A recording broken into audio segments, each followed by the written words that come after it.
Hey everyone, it's Maker400 here, back with more Let's Play Paper Mario. In this episode, we will basically just be doing all the looking at all the letters from the post office for the partners, and then we will head off to start getting ready for Chapter 8, or start going to Chapter 8. This is a letter from the Red and Blue Goomba. I think I already showed this, but again, I'm showing them all here.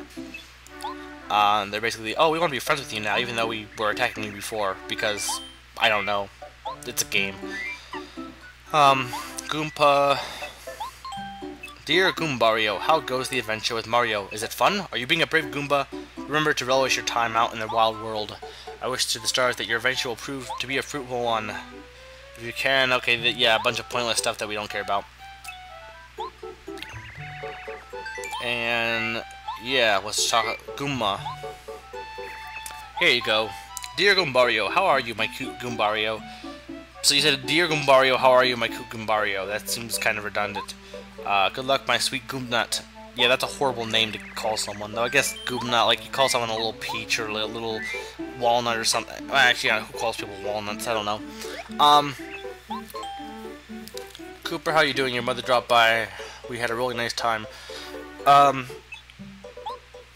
Here, I'm going to talk about something. I'm going to talk about stop-motion animation. Now, as you know, I'm in an animation major.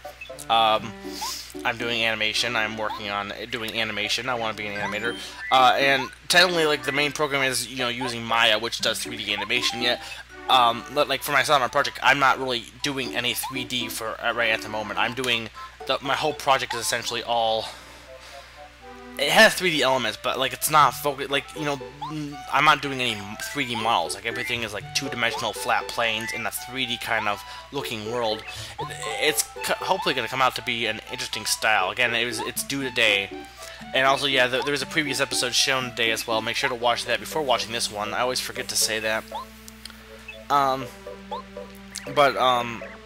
Anyway, I like to do stuff that isn't necessarily just 3D, because everyone, it's basically gotten to the point that it's, oh, it has to be 3D or it sucks. That's what a lot of people seem to believe, which really is kind of disappointing, that a lot of people do actually believe that they only want to look at 3D things, and I like the fact that it's kind of getting past that at this point, that finally after about a whole decade of 3D being the main style and everyone doing 3D, we finally seem to have gotten back to, you know, it's okay to do 2D with this technology because it's a style, it's not just outdated. Like Disney's doing their whole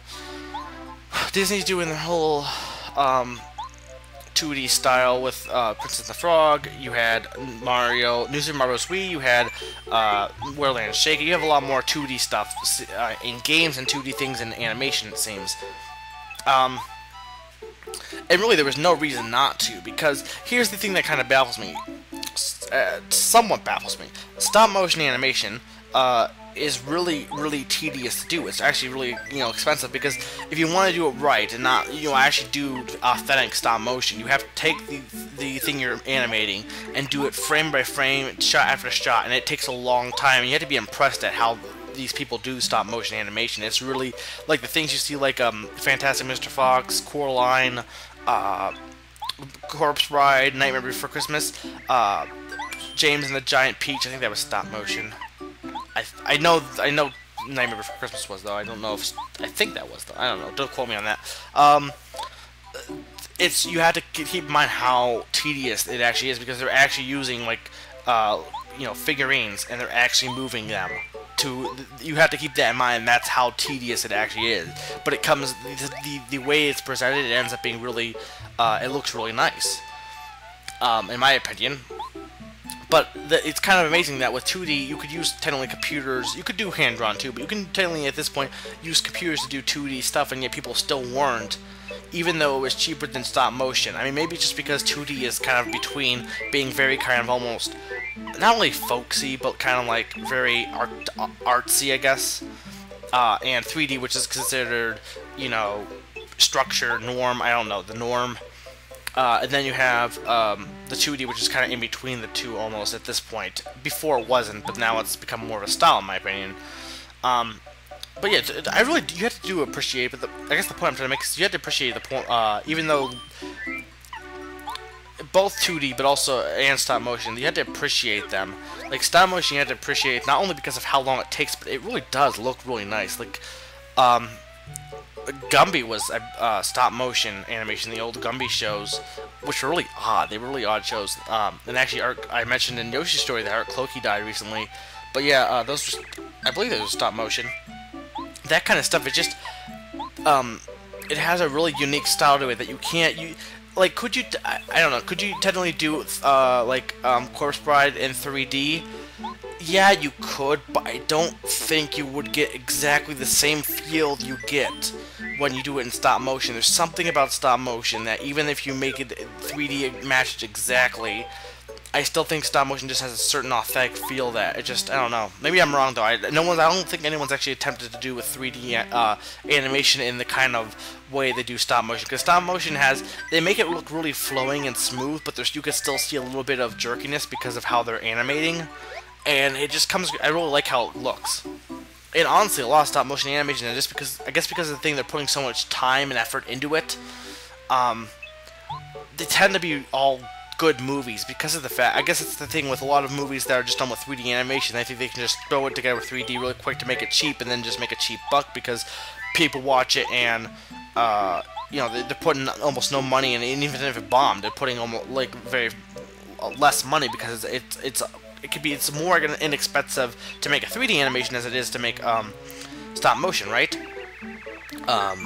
And because of the fact that they're putting so much money and so much time and effort into making, and yeah, I'm showing a complete thing basically. The only thing I have left to do is get the last badge, and it shows you some of the battles, how your first strikes, the enemies first strike, total power bounce, all that.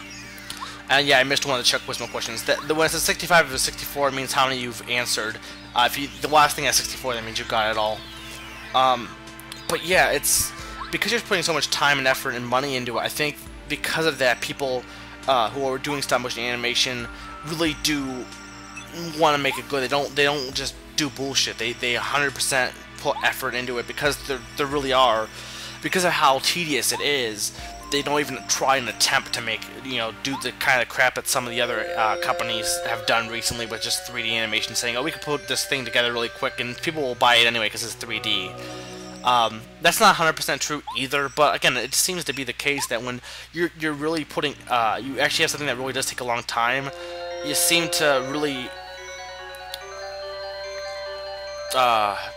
you don't bullcrap it because of the fact that you're putting money, because you don't want to make it a waste. If you're not putting any time into it, it's easier to just not do anything with it.